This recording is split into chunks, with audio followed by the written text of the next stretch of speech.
How much should you be spending on your rent-to-rent deals? When I started, this was a really tough barrier that I had to overcome.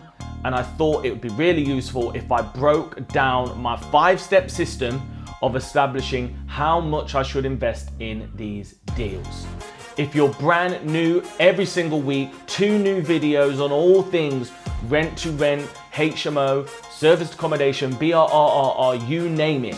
If that sounds good, make sure you smash that subscribe button right now. And the reason I started this channel was because I felt like there wasn't a body of information out there, in one place, simple, easy to digest, that I could follow. So that's why I've started this channel. So if you find this useful, all I ask is that you subscribe, comment below, let me know what your thoughts are, if you've got any recommendations for future content. So let's get into the body of the video. 5 things that I look for, okay? And I just want to set this up properly. The reason this is so important is because these are not your properties. I've seen people invest big amounts of money and fall flat on their face because they've not assessed the situation properly.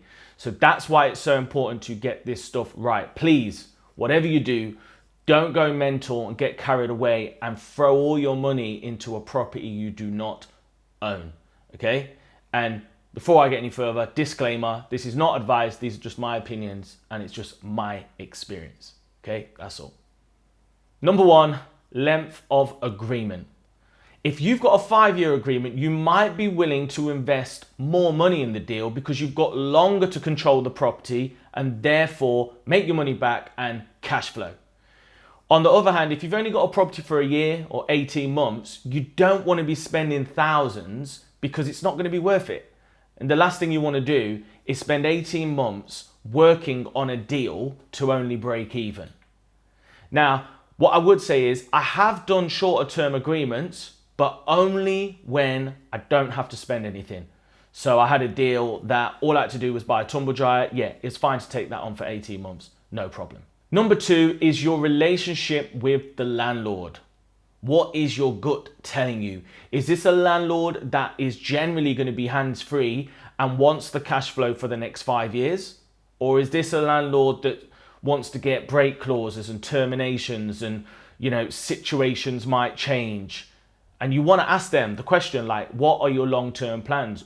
Do you think there's any chance you're going to want to sell this or end the agreement as long as I manage to guarantee your rent?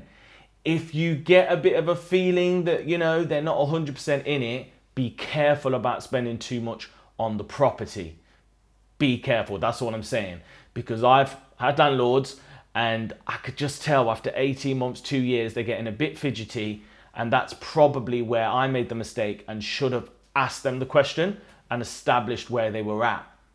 And if they don't know what they want to do in 2 years or 18 months, then maybe I don't invest 5 grand. Maybe I say, look, we'll do 2.5 each, or put a clause in that if they do want to exit the deal, they have to pay you the money that you've invested back. Number 3 is the potential cash flow, okay? The more money you're able to make per month, the more you're probably going to be open to investing. And let's just take an example. If you need to invest £7,000 in a deal and you're making 2 grand a month, after 3.5 months, you're out the deal and then you're making 2 grand a month. That's probably worth it. On the other hand, if you're only making £500 a month, it's going to take you a long time to make that 7K back. So just, weigh up the risk versus the reward. Number 4, confidence in the deal.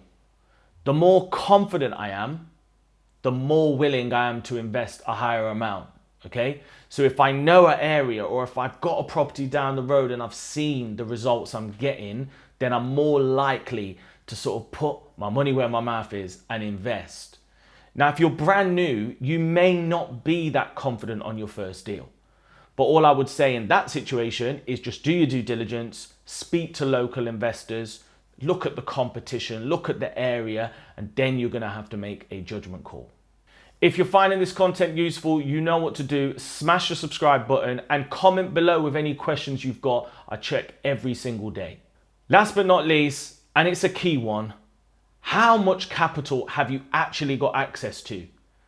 If you've only got a few £1,000s, then you're gonna have to find a deal that doesn't take much money. So even if the deal's amazing and it's got all the top 4 things, if you've only got 4 grand and it costs 7 grand to do the deal, then you're not personally going to be able to do it unless you source external finance. So that's quite key.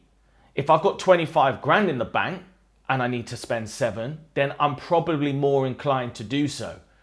And a lot of people don't talk about this, but what's really important in terms of rent to rent or any business is that you do need capital behind you once you've got proof of concept to scale. I mean, look at Dragon's Den. Some of these businesses are successful, but after 2-3 years, they need another round of funding. I watched a documentary on Deliveroo, round of funding, hundreds of millions of pounds funding the business. And rent to rent is a business. I'm not saying you need 100 million pounds, but at some point you are going to need a cash injection, and that will give you the confidence to press go. So to conclude, how much should you be spending on your rent to rent deals? It depends.